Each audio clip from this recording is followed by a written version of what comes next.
नमस्कार दोस्तों, स्वागत है आप सबका हमारी एजुकेशन क्लास में जिसका नाम है टेक्निकल फादर और मैं हूं आपके साथ दीपक चौहान।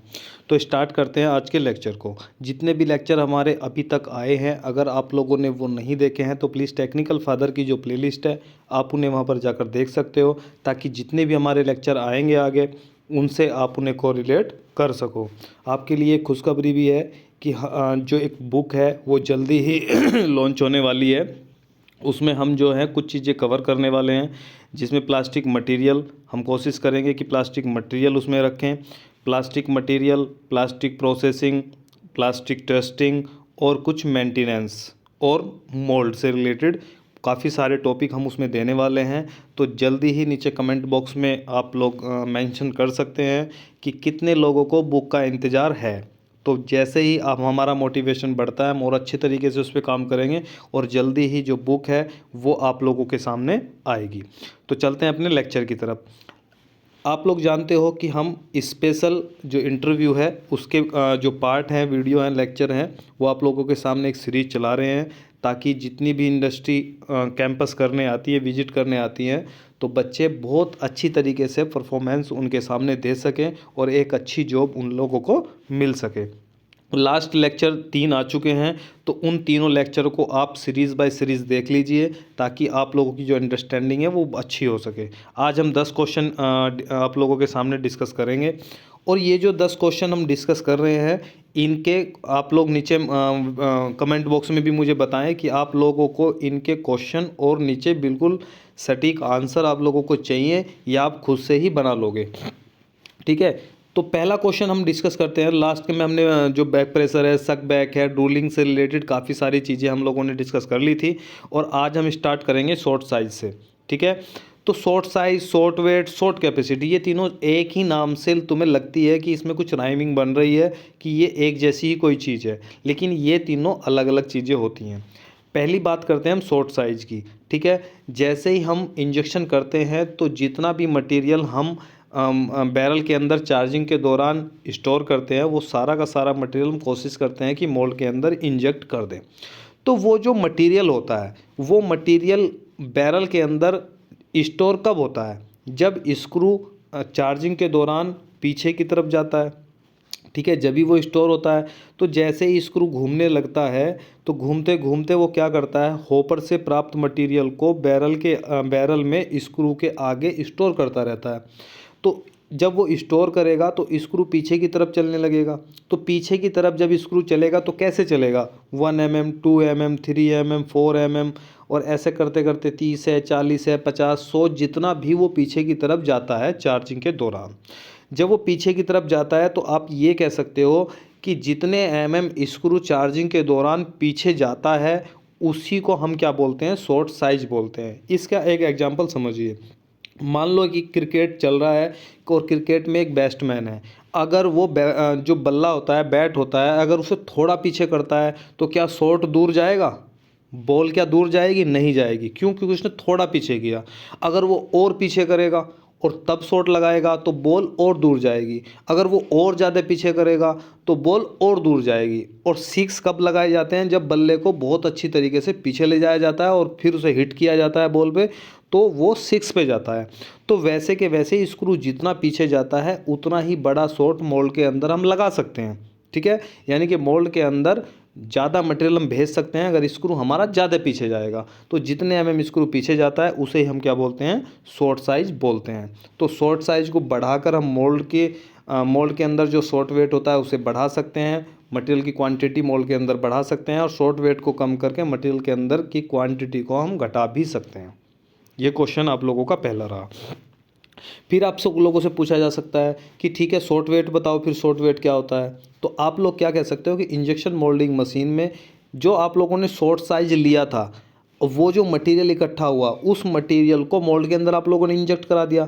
तो एक शॉट के अंदर मोल्ड के अंदर जितना मटेरियल इंजेक्ट हुआ एक बार में, उसे ही हम क्या बोलेंगे, शॉर्ट वेट बोलेंगे, ठीक है।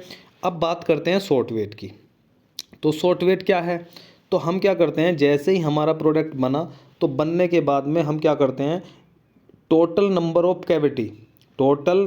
कैविटी यानी कि जितने प्रोडक्ट एक बार में बन के आ रहे हैं, टोटल नंबर ऑफ कैविटी उसका वेट कर लेंगे, plus feed system, feed system, ठीक है, इसका वेट कर लेंगे।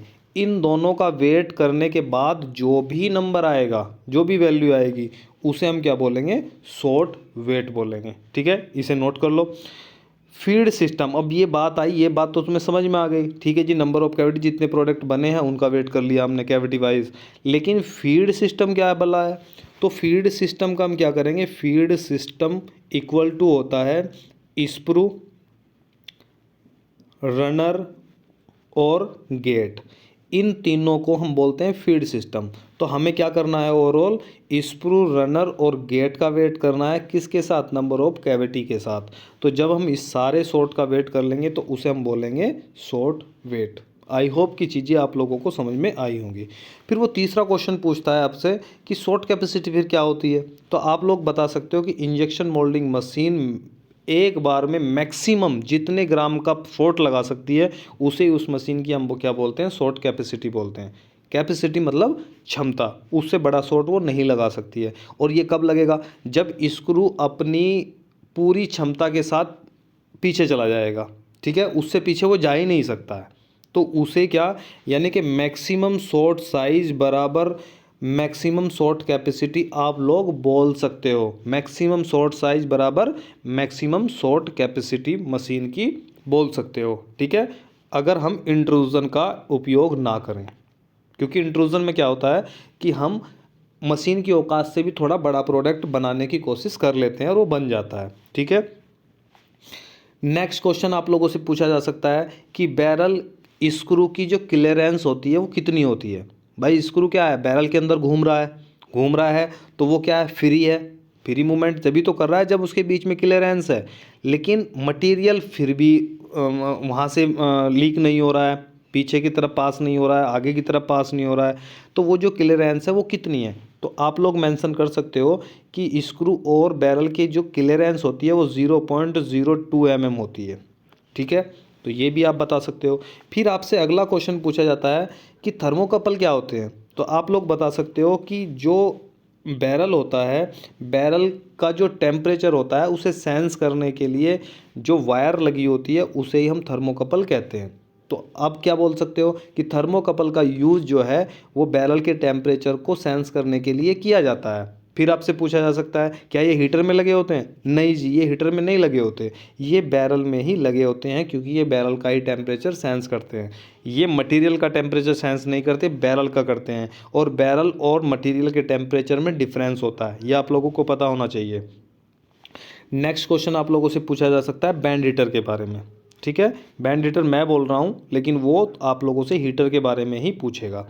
आप लोगों से पूछेगा कि हीटर का यूज़ क्या होता है। तो हीटर का यूज़ क्या होता है, बैरल को हीट देने का काम जो होता है वो हीटर का होता है। और कौन से हीटर यूज आजकल जनरली कौन से हीटर यूज़ किए जा रहे हैं, तो बैंड हीटर यूज़ किए जा रहे हैं। इससे पहले कार्टेराइज हीटर यूज़ किए जाते थे। बैंड हीटर में क्या है, अगर आप समझ सकते हो कि आप लोगों का आप एक हाथ देख सकते हो, ऐसी लेडीज का हाथ देख सकते हो, उसमें चूड़ी है, ठीक है, और एक क्या आप लोगों को लगा लो कड़ा है, किसी के भी हाथ में, जेंट्स के हाथ में कड़ा है।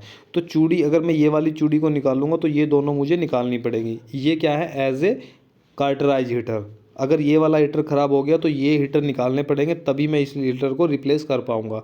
लेकिन कड़े का क्या होता है, वहीं से कड़े को खोलो और निकाल लो, फिर वहीं से डालो। यानी कि हीटर, बैंड हीटर का काम क्या है, वहीं से खोलो, निकालो और नया हीटर वहीं पर लगा दो। तो ये बेनिफिट होता है बैंड हीटर का। बैंड का मतलब ही होता है मोड़ना एक तरीके से, ठीक है, ये बता दोगे। उसके बाद में वो आपसे पूछ सकता है कि ये बताइए कि फीड थ्रोट कूलिंग क्या होती है, इससे आप क्या समझते हो। तो आप लोग बता सकते हो कि जो फीड थ्रोट कूलिंग होती है, जो हॉपर है, हॉपर की जो गर्दन होती है, नेक जिसे बोलते हैं, उसे ठंडा रखने के लिए हम क्या करते हैं, कूलिंग देते हैं, वाटर का सर्कुलेशन वहाँ पर बनाते हैं। क्यों बनाते हैं, क्योंकि बैरल की जो हीट है वो हॉपर तक ना चली जाए, उसे रोकने के लिए हम फीड थ्रोट कूलिंग का यूज़ करते हैं, ठीक है।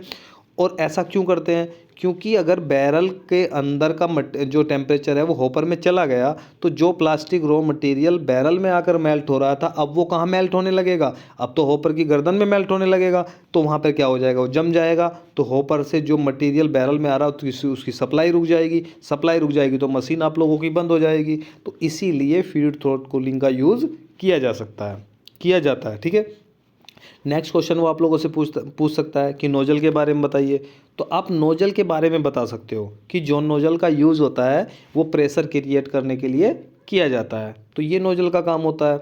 या आप ये भी बोल सकते हो कि जो मटेरियल है वो एक स्ट्रेट फॉरवर्ड जो स्प्रू से होता हुआ कहाँ चला जाए, मोल्ड में भरने के लिए भी प्रेशर के द्वारा मोल्ड में इंजेक्ट करने के लिए भी नोजल का यूज़ किया जाता है। ठीक है। नेक्स्ट क्वेश्चन, एक क्वेश्चन मैं आप लोगों से पूछ लेता हूँ, बहुत सारे क्वेश्चन मैं ही बता रहा हूँ। नोजल के टाइप आप लोगों को नीचे कमेंट बॉक्स में बताने हैं कि कितने टाइप के नोजल होते हैं और कौन कौन से मटेरियल के लिए ये डिजाइन किए जाते हैं। नेक्स्ट क्वेश्चन है आप लोगों से पूछा जा सकता है हाइड्रोलिक सिलेंडर के बारे में, कि हाइड्रोलिक सिलेंडर जो होते हैं उसके बारे में आप लोग क्या जानते हो। तो आप लोग बोल सकते हो कि जो हाइड्रोलिक सिलेंडर होते हैं वो दो टाइप के होते हैं। पहला टाइप होता है सिंगल एक्टिंग सिलेंडर और दूसरा होता है डबल एक्टिंग सिलेंडर। जब आप पिस्टन को फॉरवर्ड और बैकवर्ड करने के लिए, ठीक है, एक फॉरवर्ड करने के लिए तो आप ऑयल प्रेशर का यूज़ करते हो और बैकवर्ड करने के लिए आप स्प्रिंग का यूज़ करते हो, तो उसे आप बोलते हो सिंगल एक्टिंग सिलेंडर, क्योंकि सिंगल एक्ट हो रहा है।